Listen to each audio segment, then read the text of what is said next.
नमस्कार। प्रतियोगिता परीक्षाओं के इस दिशा निर्देशन कार्यक्रम में आपका पुनः स्वागत है। पहले ही मैं बता दूं कि यह कार्यक्रम आप टी-सेट के माध्यम से देख रहे हैं। मैं सभी श्रोताओं को इस विशेष कार्यक्रम में पुनः एक बार स्वागत करता हूं और इस विभाग में आज हम हिंदी भाषा शिक्षण से संबंधित जो पहला विभाग है, जो पहली इकाई है, उसके अंतर्गत जो दूसरे बिंदु हैं उन पर आज हम विचार करेंगे। तो पहले विभाग में, पहले यूनिट में हम लोगों ने भाषा, उसका अर्थ, परिभाषा, उसका महत्व, उसका स्वरूप, उसकी प्रकृति आदि के बारे में हम लोगों ने जानकारी प्राप्त की थी। तो आज हम भाषा जो प्रथम भाषा के रूप में हो या द्वितीय भाषा के रूप में हो या फिर सरकारी भाषा के रूप में हो या फिर भारतीय संविधान में हिंदी भाषा को लेकर कौन कौन से प्रावधान यहाँ पर रखे गए हैं, उसकी आज हम चर्चा करेंगे।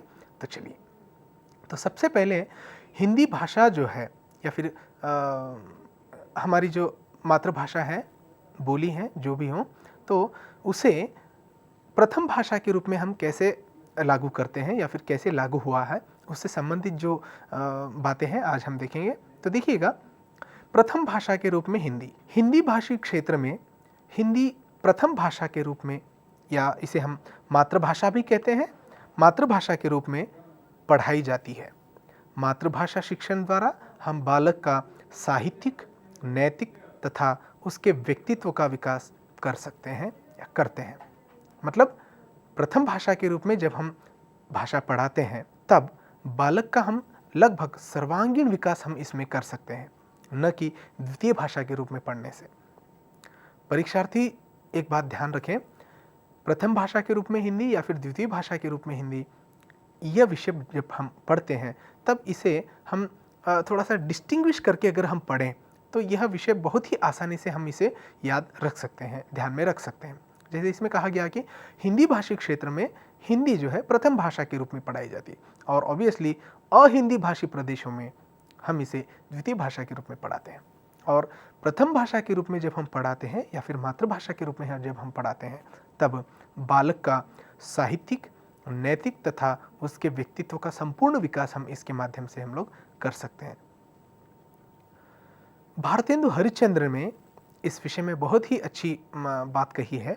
मतलब मातृभाषा का क्या महत्व होता है, इसे अभिव्यक्त करने के लिए उन्होंने बहुत ही अच्छा एक कथन दिया है जो इस प्रकार है। निज भाषा उन्नति अहै, सब उन्नति को मूल। निज भाषा उन्नति अहै, सब उन्नति को मूल। बिनु निज भाषा ज्ञान के मिटे नहीं कुशल। देखिए, इतना महत्व अपनी मातृभाषा का, या फिर मातृभाषा को ही हम प्रथम भाषा कहते हैं, एक बात याद रखिए। भले ही मैं उसका उच्चारण करूं या ना मातृभाषा ही करूं, तो भारतेंदु हरिश्चंद्र का यह जो कथन है सटीक रूप से यहाँ पर लागू होता है कि जब तक हम अपनी निज भाषा का, जब तक हम मातृभाषा का हम ज्ञान नहीं प्राप्त करेंगे तब तक किसी भी भाषा का हम लोग ठीक से अध्ययन नहीं कर सकते। इसलिए वे कहते हैं कि निज भाषा उन्नति है, सब उन्नति को मूल। बिनु निज भाषा ज्ञान के मिटे न गिय कुशल। इसलिए मातृभाषा का इतना महत्व यहाँ पर बताया गया है। तो यह जो है प्रथम भाषा के रूप में हम इसका अध्ययन हमेशा करते आए हैं। मातृभाषा जीवन की सभी आवश्यकताओं की पूर्ति के लिए पढ़ाई जाती है। इसे बोलने का अभ्यास बालक में अपने आप हो जाता है। मातृभाषा में सुनना एक स्वाभाविक प्रक्रिया है। इसमें साहित्यिक पक्ष पर जोर देने की आवश्यकता होती है। मतलब परीक्षार्थी ध्यान दे कि मतलब मातृभाषा में कौन सी प्रक्रिया स्वाभाविक है, लिखना, पढ़ना, श्रुतलेखन या फिर किसी और प्रकार का भी देकर जो है सुनना करके भी एक पर्याय दे सकते हैं। इसलिए मातृभाषा में सुनना एक स्वाभाविक प्रक्रिया है, इसमें हम सीखने की ज़रूरत नहीं होती है। जैसे किसी अन्य परिचित भाषा को अगर हम जानकारी उससे प्राप्त करना चाहते हैं तो पहले उसकी शब्दावली को हम लोगों को सीखना पड़ेगा, उसके पश्चात हम उसके भाव को समझेंगे और नई नई बातों को हम लोग उसमें जानेंगे। लेकिन मातृभाषा में यह समस्या नहीं है। हम जब सुनते हैं तो वो जो सुनने की जो प्रक्रिया है वो स्वाभाविक रूप से है, जो कि सभी में होती है। इसलिए मातृभाषा जीवन की सभी आवश्यकताओं की पूर्ति के लिए हम इसका अध्ययन करते हैं या फिर पढ़ाया जाता है। अब देखिए, यह हुआ प्रथम भाषा के रूप में हिंदी का अध्ययन। मतलब जहाँ पर हम अपनी मातृभाषा का अध्ययन करते हैं तभी प्रथम भाषा के रूप में भी हम अनायास रूप से उसका अध्ययन कर रहे होते हैं, ऐसा समझ लेना चाहिए। लेकिन जब द्वितीय भाषा के रूप में हम हिंदी भाषा का अध्ययन करते हैं तब जो है परिस्थितियाँ थोड़ी सी भिन्न होती हैं। मैंने इसीलिए पहले ही कहा कि मतलब जब हम इन दोनों विषयों को अध्ययन करते हैं, इन दोनों विषयों का जब हम अध्ययन कर रहे होते हैं तब हम जो है थोड़े से विभाग अलग अलग करके पढ़ें तो ज़्यादा अच्छा लग सकता है, क्योंकि डिस्टिंग्विश करके अगर हम ऐसी बातों को पढ़ेंगे या समझेंगे तो मैं समझता हूँ यह सभी के लिए विशेष रूप से लाभदायी होगा। तो प्रथम भाषा के रूप में जब हमने देखा कि मतलब सभी बातें जो है हमारे व्यक्तित्व निर्माण के लिए, हमारे सर्वांगीण विकास के लिए या फिर बालक के नैतिक मूल्यों को विकास करने के लिए यह भाषा आवश्यक है। और इसमें जैसे हरिश्चंद्र का उदाहरण भी हम लोगों ने देखा। तो द्वितीय भाषा के रूप में जब हम हिंदी का अध्ययन करते हैं तब कौन कौन सी परिस्थितियाँ हमारे सामने आती हैं, तब हम इसे देखेंगे। देखिए, द्वितीय भाषा के रूप में हिंदी का जब हम अध्ययन करते हैं तब अहिंदी भाषी क्षेत्रों में द्वितीय भाषा के रूप में हिंदी का पठन पाठन होता है। इसका उद्देश्य केवल बालक का कौशलात्मक, ज्ञानात्मक, रचनात्मक तथा सौंदर्य बोधात्मक विकास करना मात्र होता है। मतलब जब हम प्रथम भाषा के रूप में पढ़ रहे थे तब हिंदी भाषा की जो बातें थी वो अलग थी। जब हम द्वितीय भाषा के रूप में हिंदी का अध्ययन कर रहे हैं उसका अध्ययन केवल बालक का कौशलात्मक विकास, ज्ञानात्मक विकास, रचनात्मक विकास तथा सौंदर्य बोधात्मक विकास के लिए मात्र ही पढ़ते हैं, लेकिन उसका सर्वांगीण विकास इस भाषा के माध्यम से हम उतना नहीं कर सकते हैं जितना कि मातृभाषा के रूप में हम लोग कर सकते हैं। इसलिए द्वितीय भाषा के रूप में हिंदी का जब हम अध्ययन करते हैं तब इस बात को विशेष ध्यान से रखना चाहिए कि यहाँ पर जो है अहिंदी भाषी प्रदेशों का विशेष रूप से उल्लेख किया गया है। मतलब जो हिंदी भाषी प्रदेश है, जो नॉर्थ इंडिया का जो भाग आता है उसमें जो 10 अलग अलग राज्य आते हैं उनमें हिंदी प्रथम भाषा के रूप में पढ़ाई जाती है, मतलब मातृभाषा के रूप में पढ़ाई जाती है। और जो साउदर्न पार्ट है, मतलब जो हमारा जो तेलुगु राष्ट्र है या फिर तमिलनाडु है, इन राज्यों में जो है हिंदी को द्वितीय भाषा के रूप में पढ़ते हैं, माने यह अहिंदी भाषी कहलाता है। इसलिए यहाँ पर अहिंदी भाषी होने के कारण इन भाषाओं के रूप में हिंदी का पठन पाठन यहाँ पर सदैव चलते रहता है। उसके पश्चात यदि हम देखें तो अहिंदी भाषी क्षेत्र में हिंदी केवल अन्य राज्यों से संपर्क की स्थापना करने के लिए, मतलब एक कनेक्टिंग लैंग्वेज के रूप में हम इसको देखते हैं, इसीलिए उसका अध्ययन हम लोग इसमें कर सकते हैं। और इसमें सबसे महत्वपूर्ण बात यह है कि इसे पहले बालक को पढ़ना सिखाए जाने के पश्चात ही बोलना संभव हो पाता है, अन्यथा नहीं। मतलब जब हम द्वितीय भाषा के रूप में हिंदी पढ़ाते हैं अहिंदी भाषी क्षेत्रों में तब जो है इसका एक मुख्य बिंदु क्या होता है कि हम दूसरे राज्यों से जो संवाद स्थापित करने के लिए, जो संपर्क स्थापित करने के लिए जो सीखते हैं, केवल उसी के लिए सीखते हैं। वह हमारी चूंकि मातृभाषा नहीं है इसलिए कालांतर में उसका हम विस्मरण हो सकता है या फिर विस्मरण कर सकते हैं। इसलिए जो द्वितीय भाषा के रूप में जब हम हिंदी पढ़ते हैं तब अहिंदी भाषी क्षेत्र के लोग जो हैं दूसरे राज्यों के संपर्क बनाने के लिए मात्र ही इसका अध्ययन हम लोग इसका करते हैं। और इसमें बालक को सबसे पहले जो भाषा है, द्वितीय भाषा है, उसे पढ़ना सिखाना होता है। पढ़ना सिखाने के पश्चात ही वह भाषा बालक बोल सकता है, अन्यथा नहीं। इसलिए द्वितीय भाषा में जब हम हिंदी का अध्ययन करते हैं तब बालक को सबसे पहले उस भाषा का जानकार होना बहुत ज़रूरी है, तब ही हम उस भाषा के दूसरे रूपों को हम लोग जान सकते हैं, सुन सकते हैं और समझ सकते हैं। द्वितीय भाषा के रूप में अगला हम बिंदु देखेंगे, द्वितीय भाषा में पढ़ने की योग्यता, अर्थ समझना तथा मौखिक अभिव्यक्ति विशेष महत्वपूर्ण होता है। इसमें श्रवण प्रक्रिया पर अधिक बल दिया जाता है। जैसे हमने कहा कि मातृभाषा सुनने के जो नियम होते हैं वो अनायास रूप से होते हैं, लेकिन द्वितीय भाषा के संदर्भ में श्रवण प्रक्रिया पर बहुत ही बड़ा बल दिया जाना चाहिए पड़ता है। मतलब जब हम अच्छे या ठीक ढंग से हम उसको सुन पाएंगे, तभी हम उसका उच्चारण कर पाएंगे या फिर उसके द्वारा पूछे गए सवालों को हम लोग जवाब दे सकेंगे। यदि हमारा श्रवण प्रक्रिया ही अगर गड़बड़ा जाए तो ऐसे में ज़रूरी नहीं कि मतलब हम उस भाषा को कहाँ तक मतलब न्याय कर सकेंगे। इसलिए इस भाषा में या फिर द्वितीय भाषा के रूप में जब हम हिंदी का अध्ययन करते हैं तब श्रवण प्रक्रिया पर अधिक बल दिया जाता है, क्योंकि उसका जो अर्थ है द्वितीय भाषा पढ़ने में या पढ़ते समय उसके जो अर्थ होते हैं उसे समझना और मौखिक अभिव्यक्ति पर इसमें ज़्यादा बल दिया जाता है। इसलिए जब तक हम उस भाषा का हम अध्ययन ठीक से नहीं कर पाते हैं, जब तक उसे हम ठीक से सुन नहीं पाएंगे, तब तक उस भाषा का हम लोग अच्छे से जानकार नहीं बन पाते। इसलिए द्वितीय भाषा के रूप में श्रवण कौशल पर बहुत बल दिया जाता है, न कि प्रथम भाषा के रूप में, क्योंकि बालक जब बोलता है तो वो सुनने की प्रक्रिया अनायास रूप से करते चला जाता है अपनी मातृभाषा में। इसलिए द्वितीय भाषा के रूप में आने के बाद जो है इसके थोड़े से परिमाण अलग हो जाते हैं। उसके बाद देखिए, इससे मतलब द्वितीय भाषा से बालक सुनी हुई भाषा का शुद्ध उच्चारण कर पाता है। द्वितीय भाषा के हिंदी शिक्षण में उसके भाषा ज्ञान पर विशेष बल देने की आवश्यकता यहाँ पर होती है, क्योंकि हम जो भाषा बोलते हैं उसे द्वितीय भाषा के रूप में जब हम पढ़ाते हैं, सिखाते हैं, तब जो है सुनी हुई भाषा का शुद्ध उच्चारण वो कर पाता है।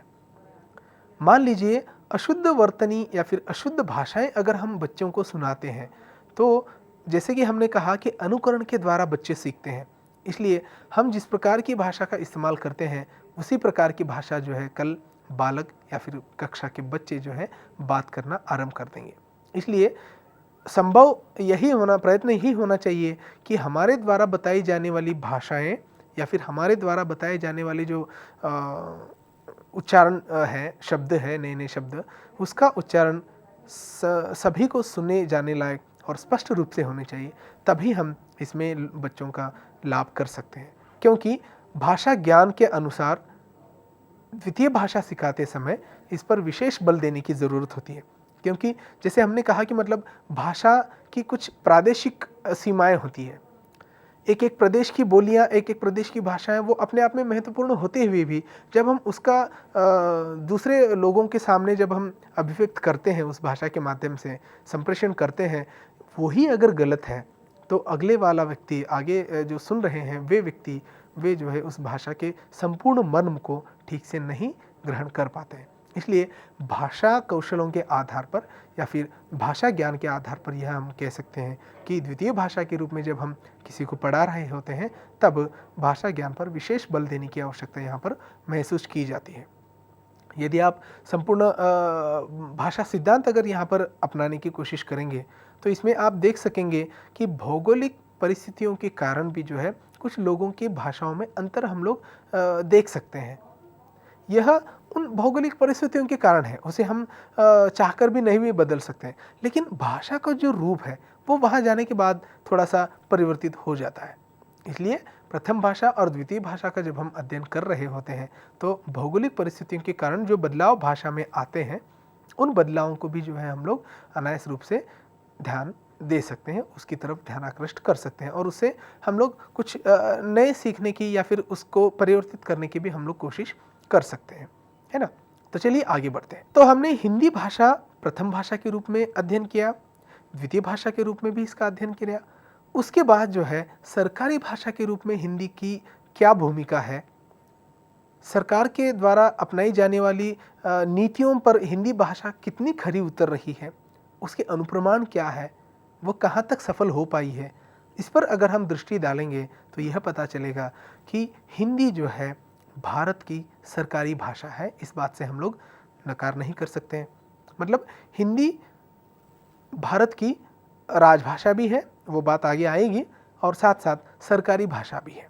मतलब भारत में भिन्न भिन्न भाषा भाषी के लोग हिंदी भाषा के माध्यम से अपने विचारों का आदान प्रदान करते हैं। मतलब भिन्न भिन्न भाषाओं में, पहले ही मैंने कहा कि मतलब भारत एक बहुत ही विशाल ऐसा देश है, साथ साथ बहुभाषी लोग यहाँ पर रहते हैं। इसलिए भारत में भिन्न भिन्न भाषाएं बोली जाने वाली भाषाओं में हिंदी भी एक जो है महत्वपूर्ण भाषा है और हिंदी लगभग सभी लोगों की संपर्क भाषा, मूल भाषा या मातृभाषा के रूप में आज अपना योगदान दे रही है। यदि आप देखेंगे तो मतलब सरकारी कार्यालयों में किए जाने वाले पूर्ण कार्य, खासकर केंद्रीय जो कार्यालय होते हैं उनमें हिंदी भाषा का अधिक से अधिक उपयोग करने की बात संविधान ने की है। भले ही हम उसका इस्तेमाल कम करते हों, लेकिन संवैधानिक रूप से जो है हिंदी को वह पद प्राप्त हुआ है। इसलिए हिंदी भारत की सरकारी भाषा के रूप में आज हम अवतरित कर सकते हैं, देख सकते हैं। सरकारी भाषा के रूप में हिंदी का प्रचार प्रसार करने में अहिंदी भाषा प्रांतों की महत्वपूर्ण भूमिका मानी जाती है। जरूरी नहीं कि मतलब हिंदी भाषी जो राज्य हैं, यानी जो मातृभाषा के जो जानकार हैं, यानी जो प्रथम भाषा के रूप में जो हिंदी के जानकार हैं, उन्हीं के माध्यम से हिंदी भाषा का विकास और प्रचार प्रसार हो रहा है, ऐसा मानना गलत है। क्योंकि सरकारी भाषा के रूप में हिंदी को आगे ले जाने में अहिंदी भाषी जो प्रांत के लोग हैं, जो साहित्यकार हैं, जो छात्र छात्राएं हैं, जो अध्यापकगण हैं, उनका बहुत बड़ा योगदान है। आप देख सकते हैं कि मतलब हिंदी के जो प्रसिद्ध ऐसे ग्रंथ हैं उनका आज दूसरी भाषाओं में अनुवाद हुआ है ताकि उसकी सभ्यता संस्कृति का ज्ञान दूसरे लोगों को भी हो। इसलिए अभाषी मतलब हिंदी जो भाषा है, सरकारी भाषा, उसको आगे बढ़ाने में अहिंदी भाषी के जो प्रांत के जो लोग हैं उन लोगों का यहाँ पर महत्वपूर्ण योगदान है उसे आगे बढ़ाने में। क्योंकि यदि मान लीजिए तेलुगु राष्ट्र के होने के नाते केवल यहाँ पर तेलुगु ही बोली जाए, यदि ऐसी हम प्रस्तावना करते हैं तो वह सरासर लोगों को अनिश्चित लगेगा। इसलिए यहाँ पर जो भाषा की बात हम कर रहे हैं उसके माध्यम से हम बता सकते हैं कि हिंदी जो है तेलुगु राष्ट्रों में भी उतनी ही अच्छे रूप से, अच्छे ढंग से बात की जाती है जितने कि हिंदी प्रदेशों में। और यहाँ का जो साहित्य निर्माण है, अहिंदी भाषियों के द्वारा लिखा गया साहित्य भी हिंदी साहित्य को साथ साथ हिंदी भाषा को बढ़ावा देने के लिए बहुत ही महत्वपूर्ण योगदान वहाँ पर निभा रहा है। तो यहाँ पर देखिए, आंध्र प्रदेश में लगभग 15वीं शताब्दी से हिंदी भाषा का व्यवहार होने लगा, ऐसा माना जाता है। मतलब 15वीं शताब्दी से पूर्व भी हो सकता है। तो यहाँ पर पहले जो संयुक्त राज्य हुआ करता था तब आंध्र प्रदेश हम कहते थे। तो 15वीं शताब्दी से जो है आंध्र प्रदेश में या फिर तेलुगु राज्यों में जो है हिंदी भाषा का प्रचलन हुआ।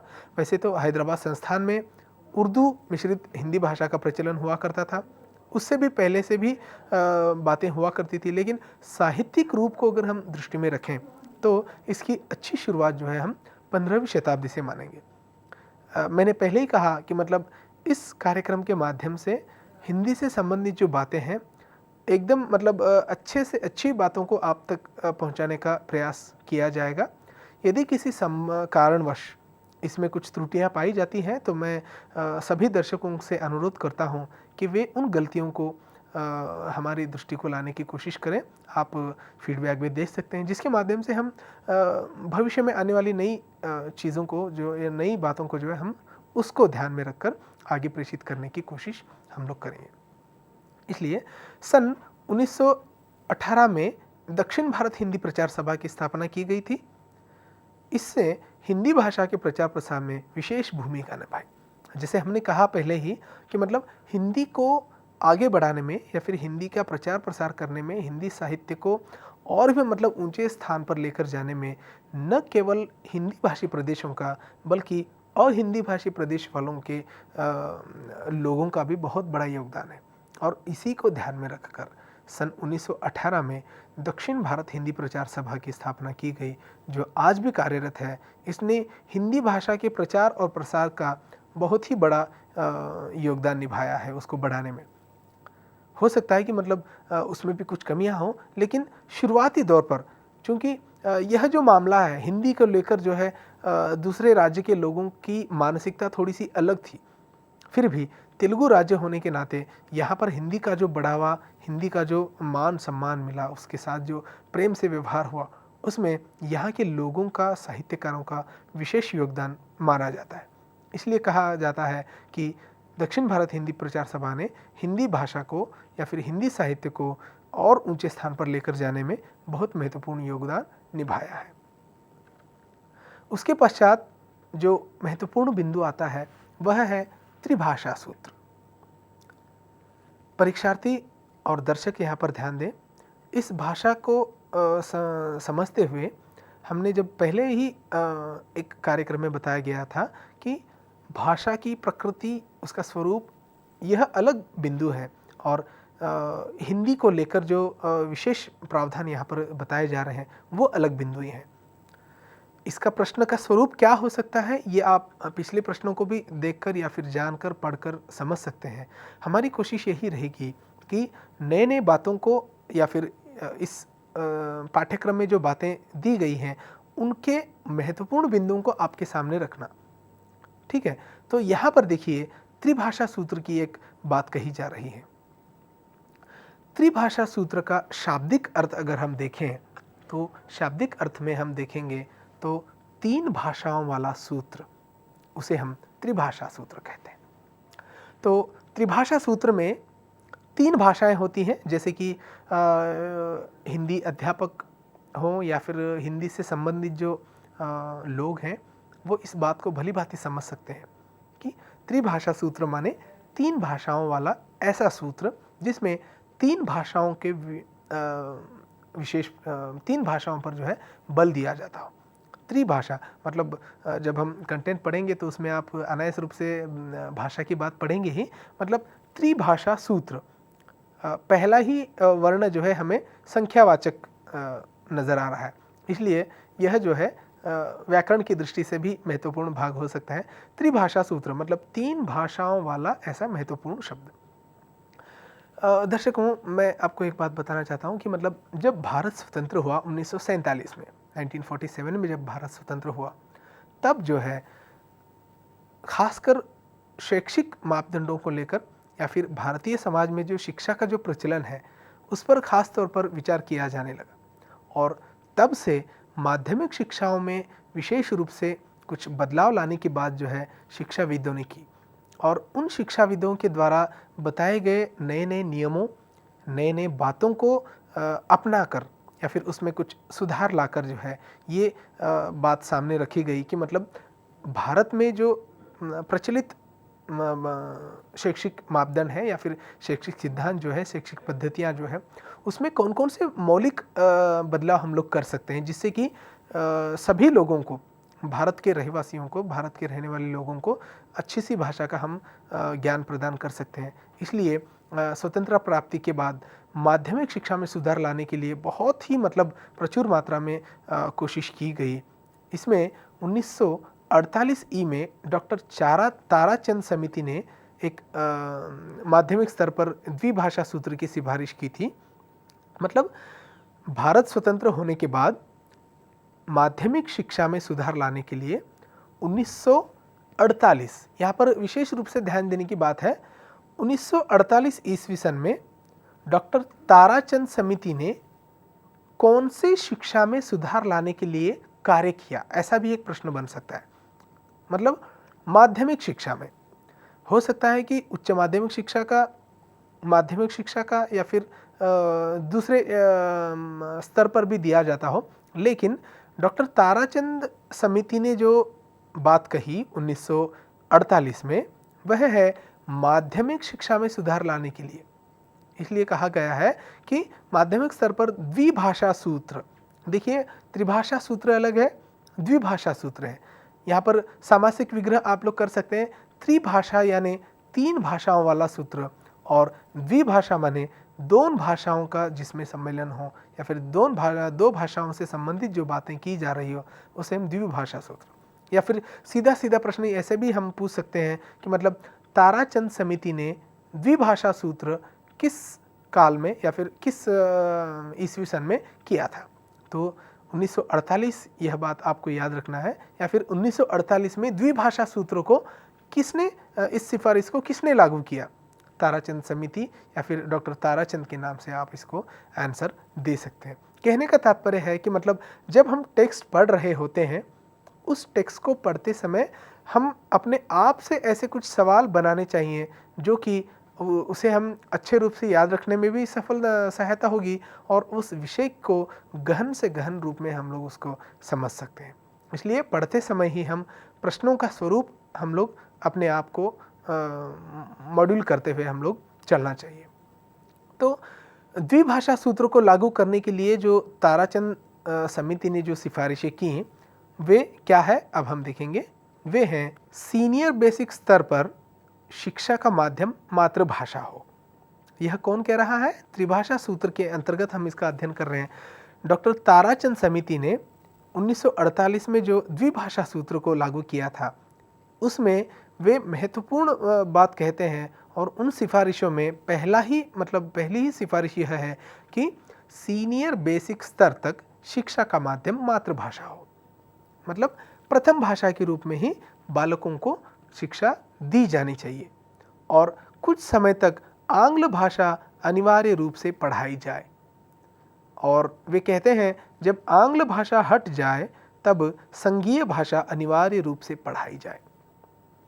तो 1948 में दी गई यह सिफारिश डॉक्टर ताराचंद समिति के द्वारा कि सीनियर बेसिक स्तर तक, माध्यमिक स्तर तक जो है बालकों को दी जाने वाली शिक्षा का जो क्रम है वह क्रम मातृभाषा से ही संपन्न हो। और ये मातृभाषा कब तक हो? कुछ समय तक साथ साथ आंग्ल भाषा, मतलब द्विभाषा सूत्र में क्या कहा गया? एक मातृभाषा और दूसरा आंग्ल भाषा यानी अंग्रेजी भाषा। कहने का तात्पर्य है कि मतलब जब हम मातृभाषा की पढ़ाई करते हैं साथ साथ एक दूसरी भाषा का भी हमें अध्ययन करना अनिवार्य है करके सीनियर बेसिक मतलब माध्यमिक शिक्षा को दिए गए सिफारिशों में डॉक्टर ताराचंद समिति ने यह कहा। और जब आंग्ल भाषा अनिवार्य कंपलसरी आपको पढ़ना ही है, जब आंग्ल भाषा हट जाए तब संघीय भाषा अनिवार्य रूप से पढ़ाना चाहिए। तो यहाँ पर थोड़ा सा वाद बन सकता है कि मतलब आंग्ल भाषा कब से हटा सकते हैं या फिर कब हट जाएगी। तो इसलिए इस समिति के द्वारा दिए गए सिफारिशों में यह बात कभी भी मतलब लागू नहीं किया गया कि मतलब पर्टिकुलर इस स्थान तक या फिर पर्टिकुलर इन सालों के बाद जो है आंग्ल भाषा को हम लोग हटा देंगे। ऐसी मतलब किसी भी प्रकार की बात यहाँ पर न की जाने के कारण जो है इस द्विभाषा सूत्र को यानी डॉक्टर ताराचंद समिति को जो यहाँ पर थोड़ा सा असफल लग सकता है। वे कहते हैं 1952 में माध्यमिक शिक्षा आयोग की स्थापना की गई। मतलब ये थोड़े से आपको याद रखने की बात है, 1948 में जो बात कही गई थी उसमें डॉक्टर ताराचंद ने कहा था और वह था माध्यमिक शिक्षा के लिए। और यहाँ पर जो बात की जा रही है मतलब आंग्ल भाषा को कब तक हम पढ़ाएं, इसकी कोई मतलब सीमाएं, कोई मतलब बात इसमें स्पष्ट रूप से न होने के कारण फिर से एक आयोग की स्थापना की गई जिसे माध्यमिक शिक्षा आयोग के नाम से हम लोग जानते हैं। और इसकी जो शुरुआत है मतलब यह जो आयोग बना वह 1952 में जो शिक्षा आयोग बना वह है माध्यमिक शिक्षा आयोग और इसके अध्यक्ष थे डॉक्टर मुदालियर। हम इन नामों से भली भांति परिचित हैं क्योंकि डॉक्टर मुदालियर आयोग जो है या फिर मुदालियर कमीशन करके बहुत ही मतलब प्रसिद्ध रूप से हम देख सकते हैं। इसलिए इन्होंने स्वतंत्रता प्राप्ति के बाद भारतीय समाज में जो शिक्षा का जो प्रचलन था, तत्कालीन प्रचलन, उसमें आमूल रूप से बदलाव लाने के लिए इन्होंने जो कोशिशें की थी, उन्हीं कोशिशों के चलते जो है आज सतत उसमें बदलाव आ रहा है। क्योंकि हमने जैसे भाषा और बोली में जो अंतर स्पष्ट करते समय देखा कि मतलब कोई भी बोली अपने आप में बदलाव करते समय जो है वो परिष्कृत बन जाती है, मतलब वो आदर्श भाषा बन जाती है। मतलब उसमें लिखा गया साहित्य, उसको अपनाने वाले लोग, उसको अलग अलग भाषाओं में बोलने वाले जो लोग हैं उनके माध्यम से जो वो आदर्श भाषा बन जाती है और आदर्श भाषा बनने के बाद उसमें आमूल परिवर्तन हम लोग देख सकते हैं। तो ये क्यों बताया जा रहा है कि 1952 ईस्वी में जो माध्यमिक शिक्षा आयोग बना और उसके अध्यक्ष डॉक्टर मुदालियर थे, उन्होंने इस आयोग ने अपना जो निवेदन है, जो रिपोर्ट है, वो 1953 में प्रस्तुत किया। मतलब 1952 में इसका गठन हुआ, 1953 में उन्होंने एक प्रकार का अध्ययन करके जो है उन्होंने सरकार को अपना रिपोर्ट सौंप दिया। जो निवेदन उन्होंने सरकार को दिया उसमें उन्होंने कुछ सुझाव दिए, और वो सुझाव क्या थे? इस प्रकार उनके जो 3 सुझाव दिए गए थे वे इस प्रकार है। माध्यमिक पाठशालाओं में शिक्षा का माध्यम मातृभाषा या प्रादेशिक भाषा में होना चाहिए। मिडिल स्कूलों में छात्रों को कम से कम 2 भाषाओं की शिक्षा दी जानी चाहिए, किंतु दोनों भाषाएं एक ही वर्ष में न पढ़ाई जाए। यानी कहने का तात्पर्य है कि प्राथमिक पाठशालाओं में प्राथमिक जब शिक्षा हम ग्रहण करते हैं उसका जो माध्यम है, उस शिक्षा का जो माध्यम है वो केवल और केवल मातृभाषाओं में होना चाहिए, या फिर अगर चाहे तो आप प्रादेशिक भाषाओं के अंतर्गत हम उसको ले सकते हैं। जैसे भोजपुरी एक भाषा है, प्रादेशिक भाषा, बिहारी या फिर मैथिली जो भाषा है प्रादेशिक भाषा, तो वो लगभग मातृभाषा के लोग ही उसको जान सकते हैं। इसलिए मुदालियर कमीशन ने जो सुझाव दिए थे 1953 में, वे सुझाव के अनुसार उनका बल इस पर है कि मतलब माध्यमिक पाठशालाओं में शिक्षा जब हम देते हैं छात्रों को, तब मातृभाषा या प्रादेशिक भाषा में ही दिए जाने चाहिए। और दूसरी वे बात कहते हैं कि मिडिल स्कूलों में छात्रों को कम से कम 2 भाषाओं में शिक्षा दी जानी चाहिए। मतलब मिडिल स्कूल में जब हम छात्रों को पढ़ाते हैं, छात्रों को जब अध्ययन पठन पाठन हम लोग करवाते हैं, तब उसका जो माध्यम है वह जो है 2 भाषाओं में होनी चाहिए। और 2 भाषाएं भी ऐसे उन्होंने एक कंडीशन भी लगाई कि 2 भाषाओं में शिक्षा दी जानी चाहिए, किंतु दोनों भाषाएं एक ही वर्ष में न पढ़ाई जाए। मतलब वे देखिए, शिक्षा का माध्यम जब हम क्रियान्वयन करते हैं, जब किसी भाषा को या फिर किसी नए विषय को जब हम लागू करते हैं, उसका जब इम्प्लीमेंटेशन करते हैं, तो इम्प्लीमेंटेशन करते समय उसका पूरा जो प्रात्यक्षिक करके प्रैक्टिकली हम उसको ध्यान में रखकर उसको अपनाया जाना चाहिए। यदि मान लीजिए मिडिल स्कूल में 2 भाषाओं को एक साथ साइमल्टेनियसली अगर हम बच्चों को पढ़ाते हैं, तो बच्चे चूँकि अपनी मातृभाषा के ही जानकार अधिक होने के कारण जो दूसरी जो भाषा अतिरिक्त हम पढ़ा रहे हैं उस भाषा को वे लोग ठीक से ग्रहण नहीं कर पाएंगे। इसलिए मुदालियर आयोग ने यह सुझाव दिया कि मिडिल स्कूल में 2 भाषाओं को तो आपको पढ़ाई जानी चाहिए कम से कम, लेकिन दोनों भाषाओं को एक साथ मतलब एट ए टाइम आप उसको नहीं पढ़ाने हैं। और तीसरा जो उन्होंने सुझाव दिया था वह यह है कि उच्च माध्यमिक स्तर पर मातृभाषा और प्रादेशिक भाषा में शिक्षा दी जानी चाहिए। अब माध्यमिक हुआ, मिडिल स्कूलों की बात हुई, और उच्च माध्यमिक स्तर पर जब हम बच्चों को पढ़ाते हैं, जब बच्चों को जब हम पठन पाठन करवाते हैं, तब जो है मातृभाषा और प्रादेशिक भाषा में ही शिक्षा का माध्यम हमें देना चाहिए।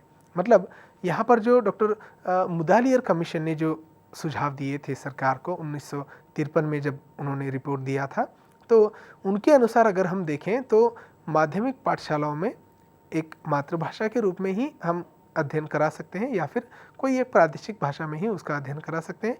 मिडिल स्कूल तक आते आते उसके भाषा में अभिवृद्धि हो जाती है, इसलिए कम से कम 2 भाषाओं को हम लोग उसमें पढ़ाने की बात कहते हैं, लेकिन दोनों भाषाओं को एक साथ न पढ़ाएं।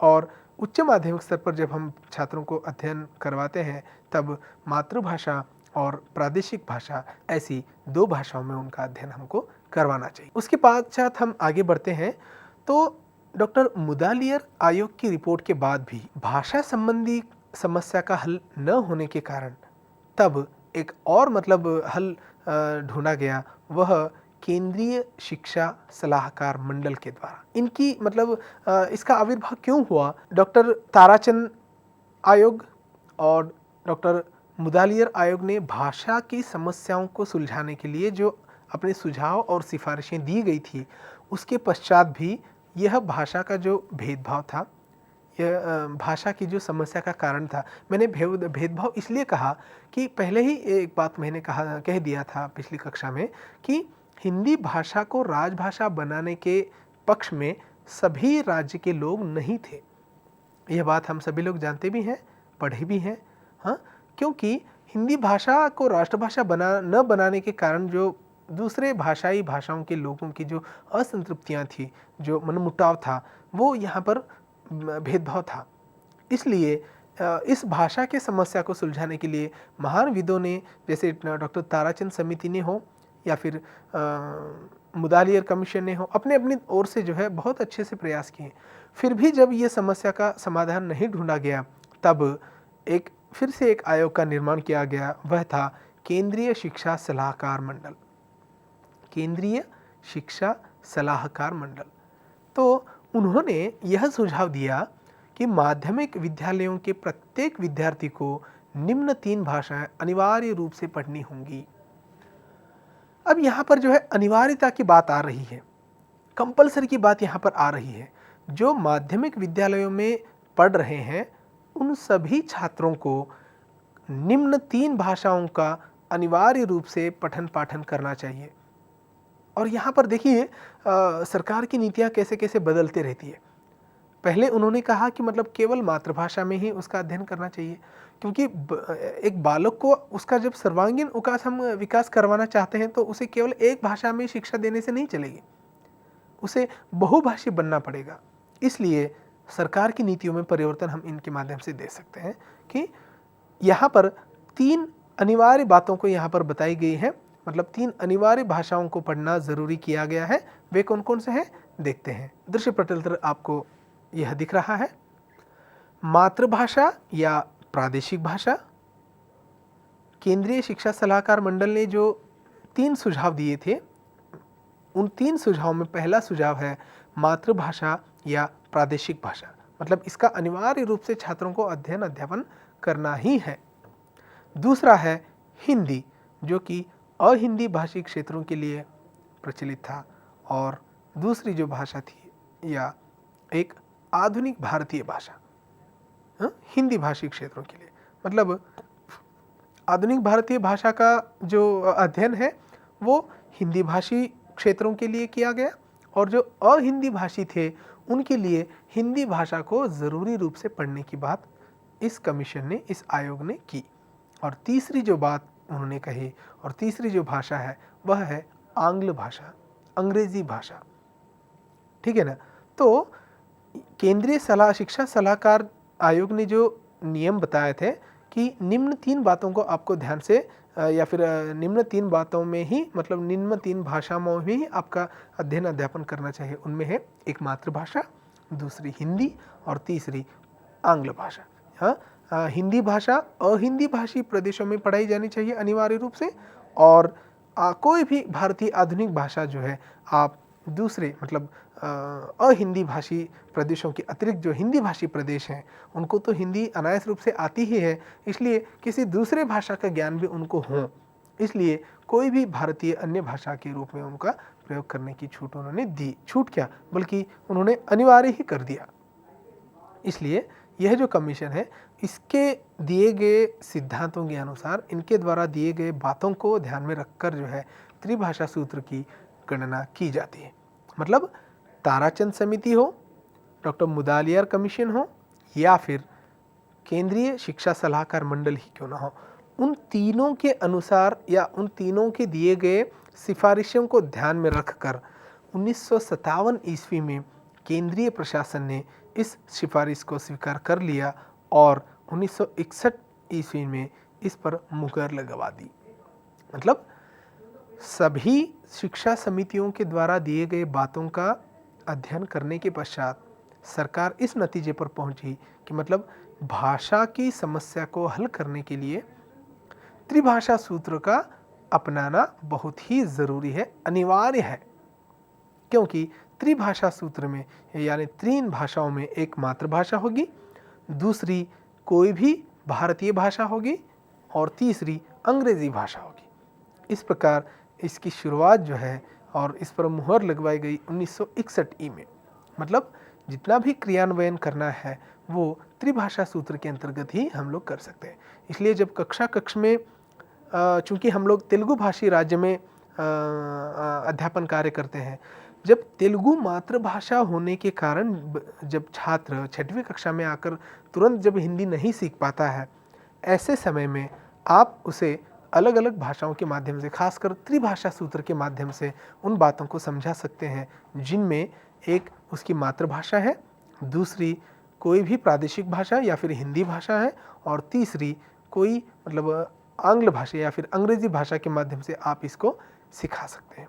मतलब 1957 में दी गई यह सिफारिश 1961 में लागू की गई और त्रिभाषा सूत्र का आविर्भाव हो चुका था। मतलब त्रिभाषा सूत्र 3 भाषाओं के सूत्र पर कार्य करता है, जिसमें एक मातृभाषा है, दूसरी हिंदी है और तीसरी अंग्रेजी भाषा है। ऐसे तीनों भाषाओं को मिलाकर त्रिभाषा सूत्र का यहाँ पर प्रचलन हम लोगों ने देखा था। उसके पश्चात हम आगे बढ़ते हैं। हमने भाषा के अर्थ को, उसकी प्रकृति को, उसके स्वरूप को जाना, उनके परिभाषाओं को भी हमने देखा, साथ साथ उसके कौन कौन से तत्व हैं, उसका स्वरूप किस प्रकार से है, यह भी हमने जाना। उसके पश्चात प्राथमिक स्तर पर हिंदी की क्या विशेषताएं हैं, माध्यमिक स्तर पर क्या विशेषताएं हैं, इनके साथ साथ त्रिभाषा सूत्र क्या है और उसका आविर्भाव, उसकी उत्पत्ति कब और कहाँ कैसे हुई, इसका भी अध्ययन किया। अब उसके पश्चात चलते हैं कि मतलब भारतीय संविधान में हिंदी का क्या महत्व है, हिंदी का कितना स्थान ऊंचा है। आप देख सकते हैं स्क्रीन पर, भारत की संविधान सभा ने भारतीय संविधान में देवनागरी लिपि में हिंदी को जो राजभाषा का पद दिया, उसकी पृष्ठभूमि में हिंदी का सदियों पुराना इतिहास है। मतलब भारतीय संविधान जब अमल में आया 1947 में, जब भारत स्वतंत्र हुआ, उसके पश्चात भारतीय संविधान ने हिंदी भाषा का महत्व और हिंदी भाषा के महत्व को जानकर उसे जो राजभाषा का दर्जा दिया, वह जो है अपने आप में महत्वपूर्ण है। क्यों? क्योंकि 14 सितंबर 1949 को संविधान सभा ने एक मत से यह निर्णय लिया कि हिंदी भारत की राजभाषा होगी। तो पहले मैंने एक बात कही थी कि मतलब हिंदी ही राजभाषा क्यों बनाई गई, इसका भी प्रश्न मन में कौन सकता है। वह इसलिए कि भारत में हिंदी भाषा को जानने वाले लोग अन्य भाषाओं की तुलना में अलग है, और दूसरी बात, हिंदी साहित्य का जो समृद्ध इतिहास है वह मैं समझता हूँ किसी भी भाषा में उतना समृद्ध साहित्य नहीं होगा। और यहाँ जो भाषा बोली जाती है, उस बोलने के प्रचलन के कारण, उसके साहित्यिक योगदान के कारण, और साथ साथ उसको मतलब किसी दूसरे भाषाओं में तुरंत से शब्दों को अपनाने के कारण, ऐसी कई खूबियों के कारण जो है भारत को राजभाषा का दर्जा प्राप्त हुआ। हालांकि उसके लिए भी बहुत मतलब विरोध हुआ था, लेकिन अंततः 1949 में 14 सितंबर को संविधान सभा ने एक मत से उसको मान लिया कि हमारे भारत की जो भाषा है, संघ राज्य की जो भाषा है, संघ की जो भाषा है, वह हिंदी होगी। इसलिए हम हर वर्ष 14 सितंबर को भारतीय भाषा के रूप में या फिर हिंदी भाषा के रूप में या फिर राजभाषा हिंदी दिवस के रूप में हम उसको मनाते हैं। पखवाड़े के रूप में हम इसका आयोजन करते हैं। कई प्रकार के कार्यक्रम आयोजन करके उस भाषा के उन्नयन के लिए, उस भाषा के प्रसिद्धि के लिए हम जो है उसके कार्य करते हैं।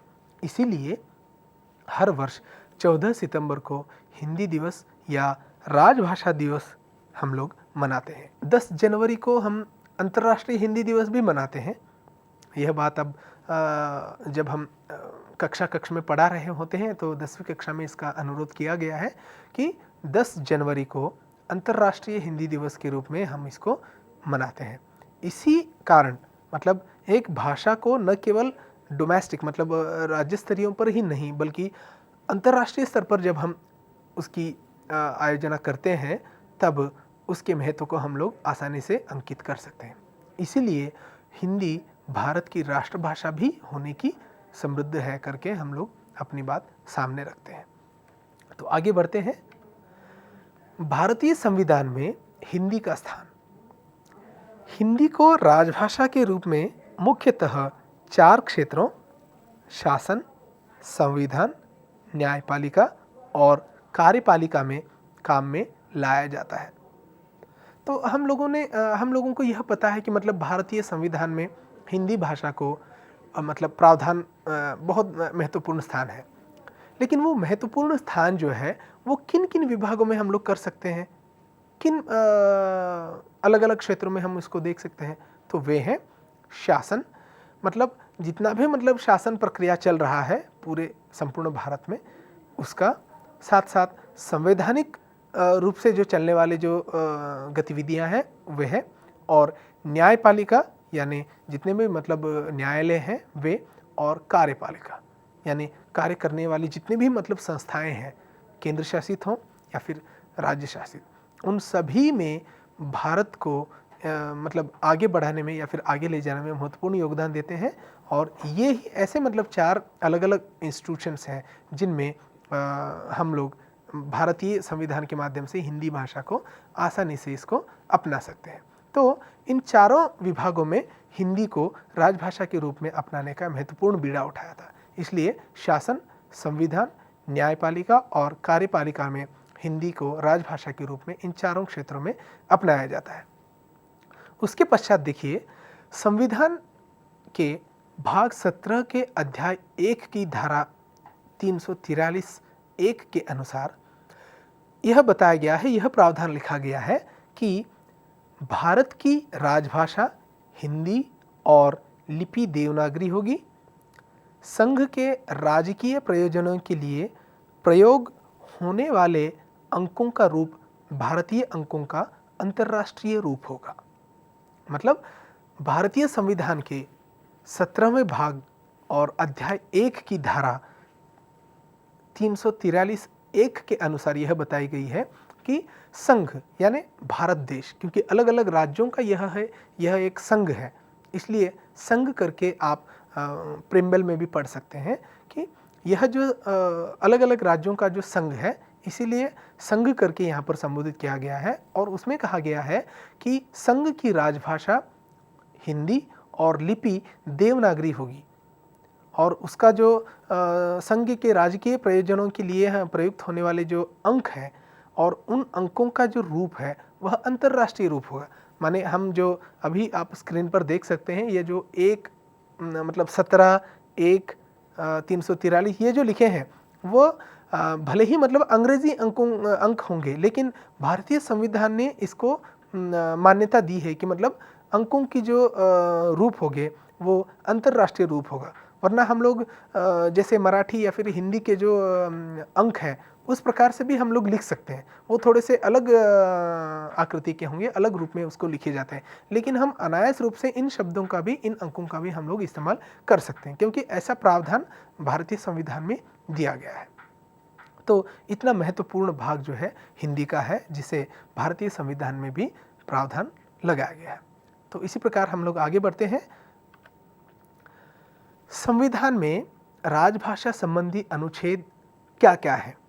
हमने यह जाना कि मतलब भारतीय संविधान ने हिंदी भाषा का महत्वपूर्ण स्थान दिया, राजभाषा का उसमें स्थान दिया, लेकिन हम यदि मान लीजिए भारतीय संविधान में इससे संबंधित पढ़ना चाहते हैं या फिर और कौन कौन से वे तत्व हैं उसे हम लोग देखना चाहते हैं, तो इसके लिए संविधान में, भारतीय संविधान में राजभाषा संबंधित जो अनुच्छेद हैं वो भाग 17 के अध्याय 1 में धारा 343 से लेकर 351 तक जो आर्टिकल्स हैं, जो धाराएं हैं, वे सभी जो है हिंदी से संबंधित है। मतलब भारत के संविधान के 17वें अध्याय के माफ़ कीजिए, अनुच्छेद भाग 17 के अध्याय 1 में जो धाराएं दी गई हैं उनमें 343 से लेकर 391 तक, माफ़ कीजिए 51 तक जो बातें की गई है वे पूरी जो है भारतीय संविधान में हिंदी से संबंधित प्रावधानों को करते हैं। इसमें अलग अलग धाराएं हैं, जैसे जो भी मतलब केंद्र शासित ऑफिसेस होंगे, जैसे चाहे वो बैंक हो या फिर न्यायपालिका हो या फिर रेलवे डिपार्टमेंट ही क्यों ना हो, ऐसे कई मतलब जो सेंट्रल गवर्नमेंट से संबंधित ऑफिसेस होते हैं, उनमें जो कार्यकाल किया जाता है, जो कार्यकरण किया जाता है, जो कार्य वहाँ पर चलता है, वह अंग्रेजी के साथ साथ हिंदी में भी किया जाना चाहिए। इसलिए यह जो अलग अलग मुद्दे हैं, ये जो धाराएं हैं, वे धाराएं जो है आप इनमें पढ़ सकते हैं और भी सखोल रूप से आप इसको देख सकते हैं। परीक्षार्थी अगर इसके संबंधित अगर कोई मूल रूप से पढ़ना चाहते हैं तो आप इसको छोटी छोटी किताबों के रूप में भी दिया जाता है, उसे भी पढ़ सकते हैं, या फिर इन धाराओं से संबंधित उतनी बारीकी से तो मतलब अब तक प्रश्न नहीं पूछे गए हैं, लेकिन संभावनाएं ही हमें दिखानी है, इसलिए इसका भी गहन अध्ययन आपको करना ज़रूरी है।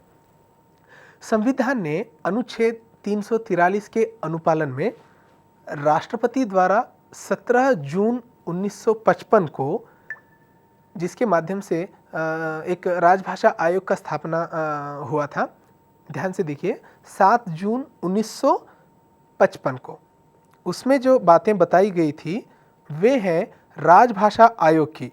और इसमें राजभाषा आयोग में एक संगठन, एक गठन का निर्माण किया गया है, जिसमें हम लोग देख सकते हैं कि BG खेर, जिसे हम लोग बाल गंगाधर खेर के नाम से भी हम लोग उसको जानते हैं, उन्होंने यह कहा कि जो भाषाएं हम लोग अपनाते हैं, उन अपनाई जाने वाली भाषाओं में जो हिंदी को अधिक से अधिक बल देने की जो बात कही है, वे है राजभाषा आयोग ने। इसकी स्थापना जो है 7 जून 1955 में की गई थी, और इसका गठन होने के बाद इसके जो अध्यक्ष थे वे थे बाल गंगाधर खेर। भले ही ये नाम थोड़ा सा सुनने में अलग नया लगे, लेकिन वे मुख्य रूप से जो है BG खेर नाम से जो है वो प्रचलित है। तो उन्होंने राजभाषा आयोग के माध्यम से जो भाषाएं मतलब बातें कही थी, उसमें ही यह कहा गया कि मतलब भारतीय संविधान यह प्रावधान देता है कि मतलब हिंदी जो है भारत की राजभाषा होगी, और साथ साथ इसमें जो दिए गए प्रावधान होंगे उन्हीं के अनुरूप जो है यह कार्यकाल करते रहेंगे, खासकर अलग अलग कार्यालयों में। तो विद्यार्थी मित्रों, इस भाग में हमने भाषा, खासकर प्राथमिक रूप में या प्रथम भाषा के रूप में, द्वितीय भाषा के रूप में, सरकारी भाषा के रूप में हिंदी, त्रिभाषा सूत्र क्या है, त्रिभाषा सूत्र का लागू करने का जो कारण है वो क्या था, उसे लागू करने में किन किन शिक्षाविदों का मुख्य योगदान था, और साथ साथ भारतीय संविधान में हिंदी को लेकर कौन कौन सी बातें की गई हैं, कौन कौन से प्रावधान उसमें रखे गए हैं, इसका आज हमने अध्ययन किया। अगले एक नए अंक में हम फिर से मिलेंगे, तब तक के लिए धन्यवाद, नमस्कार।